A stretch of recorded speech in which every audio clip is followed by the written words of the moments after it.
Assalamualaikum warahmatullahi wabarakatuh. Oke, sebelumnya saya akan perkenalkan lebih dahulu. Nama saya Ahmad Sukron Makmun dari kelas Teknik Informatika B.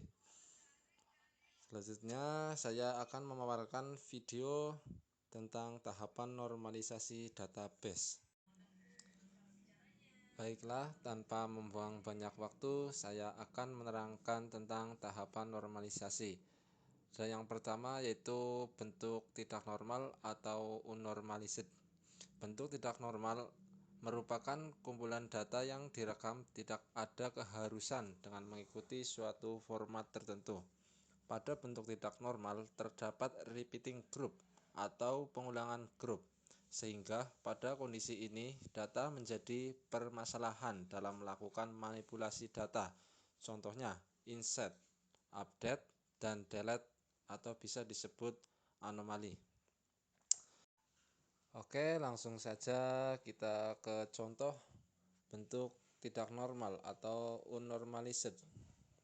Di sini dipaparkan sebuah tabel, yaitu yang pertama ada ID pegawai dengan kode K1 atas nama Jamal dengan tanggal lahir tanggal 14 bulan 3 tahun 2002 dengan alamat Sadang. Selanjutnya ID leader dengan kode L1 atas nama Hendra dengan tanggal lahir tanggal 4 bulan 6 tahun 2001 yang beralamat di Klirong yang menempati pada bagian produksi.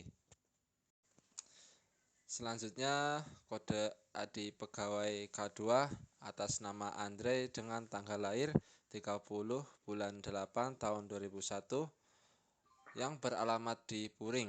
Kode ID leadernya L1 atas nama Hendra dengan tanggal lahir 04 bulan 6 tahun 2001 dan beralamat di Klirong. Oke, pada bagian tersebut terlihat pada kolom bagian itu masih kosong. Itu menunjukkan bahwa tabel tersebut merupakan contoh tabel bentuk tidak normal atau unnormalized. Selanjutnya ID pegawai K3 atas nama Shiva dengan tanggal lahir 21 bulan 12 tahun 2002 dan beralamat di Alian dengan kode ID leader L2 atas nama Lisa dengan tanggal lahir 10 bulan 3 tahun 2001 beralamat di Kebumen.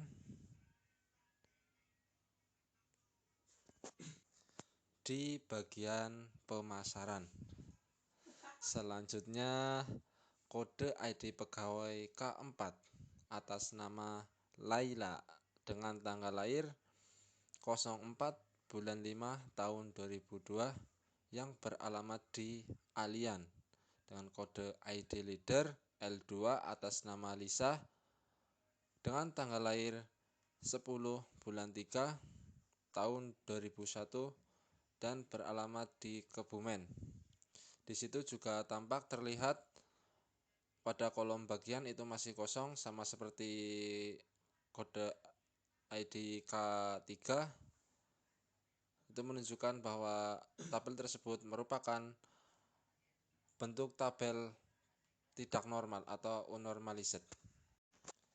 Oke, untuk selanjutnya menuju ke tahap normalisasi 1NF.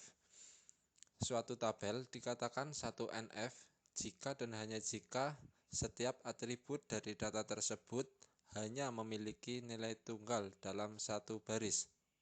Langsung saja ke contoh normalisasi 1NF.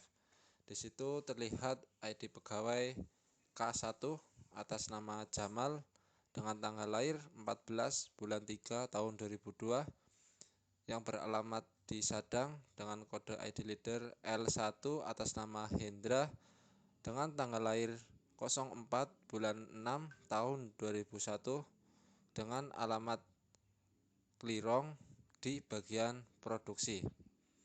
Yang kedua ID pegawai K2 atas nama Andre dengan tanggal lahir 30 bulan 8 tahun 2001 yang beralamat di Puring, kode ID leader L1 atas nama Hendra dengan tanggal lahir 04 bulan 6 tahun 2001 yang beralamat di Klirong menempati bagian produksi. Pada tabel bagian yang tadinya masih kosong sekarang sudah terisi. Itu menunjukkan bahwa tabel tersebut merupakan normalisasi 1NF. Untuk selanjutnya, ID pegawai K3 atas nama Syifa dengan tanggal lahir 21 bulan 12 tahun 2002 dengan alamat Alian, kode ID leader L2 atas nama Lisa dengan tanggal lahir 10 bulan 3 tahun 2001 yang beralamat di Kebumen menempati bagian pemasaran.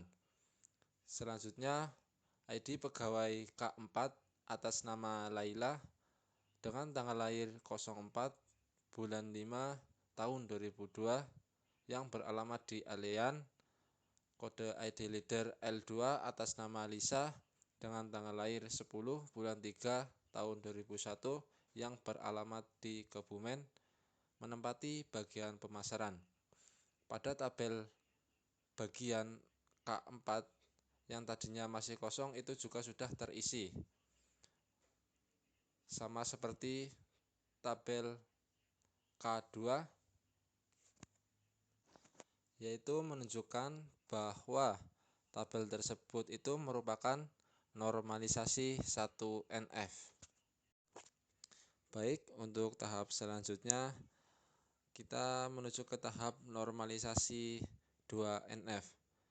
Syarat dari normalisasi 2NF adalah tidak diperkenankan adanya partial atau fungsional dependensi kepada primary key dalam sebuah tabel. Apa itu fungsional dependensi? Fungsional dependensi adalah setiap atribut yang bukan kunci atau non-key bergantung secara fungsional terhadap primary key. Langsung saja ke contoh tabelnya. Di situ terlihat terjadi pemisahan antara tabel karyawan dengan leader yang tadinya bergabung sekarang menjadi pisah. Untuk tabel ID pegawainya sendiri, yang pertama ada ID pegawai K1 atas nama Jamal dengan tanggal lahir 14 bulan 3 tahun 2002 yang beralamat di Sadang. Dan yang kedua, ID pegawai K2 atas nama Andre dengan tanggal lahir 30 bulan 8 tahun 2001 yang beralamat di Puring. ID pegawai K3 atas nama Syifa dengan tanggal lahir 21 bulan 12 tahun 2002 yang beralamat di Alian. ID pegawai K4 atas nama Laila dengan tanggal lahir 04 bulan 5 tahun 2002 yang beralamatkan di Alian. Untuk selanjutnya ke tabel ID leader. Untuk ID leader 1 dengan kode ID leader L1 atas nama Hendra dengan tanggal lahir 04 bulan 6 tahun 2001 yang beralamat di Klirong. Untuk ID leader L2 atas nama Lisa dengan tanggal lahir 10 bulan 3 tahun 2001 yang beralamat di Kebumen.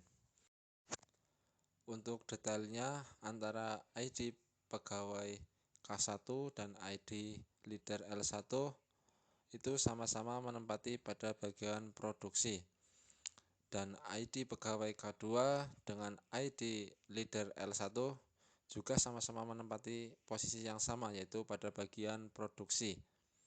Selanjutnya ID pegawai K3 dan ID leader L2 itu menempati pada posisi pemasaran, dan ID pegawai K4 dan ID leader L2 itu juga sama-sama menempati pada bagian pemasaran. Jadi kesimpulannya, normalisasi 2NF itu terjadi penyederhanaan tabel yang lebih spesifik dari tabel yang sebelumnya. Yang sebelumnya digabung itu dipisahkan di normalisasi 2NF, yaitu antara tabel pegawai dan tabel leader. Dan juga terjadi penyederhanaan lagi pada ID pegawai dan ID leader itu digabung pada tabel bagian, disederhanakan menjadi satu. Baik, untuk selanjutnya yaitu tahap normalisasi 3NF. Pada tahap normalisasi 3NF tidak diperkenankan adanya partial atau transitive dependency dalam sebuah tabel.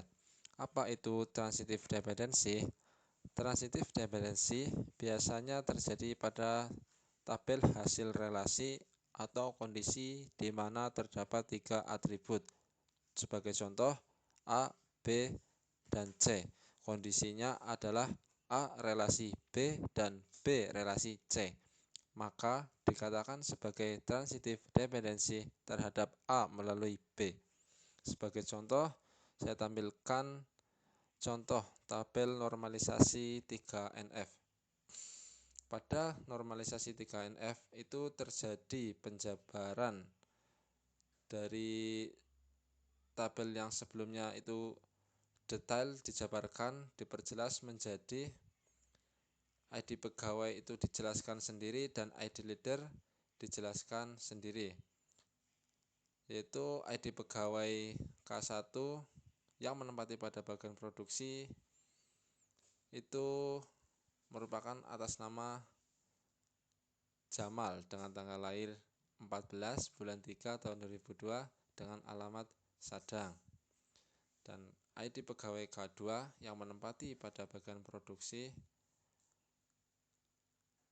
adalah atas nama Andre dengan tanggal lahir 30 bulan 8 tahun 2001 yang beralamat di Puring. ID pegawai K3 yang menempati pada bagian pemasaran itu atas nama Shiva dengan tanggal lahir 21 bulan 12 tahun 2002 yang beralamat di Alian.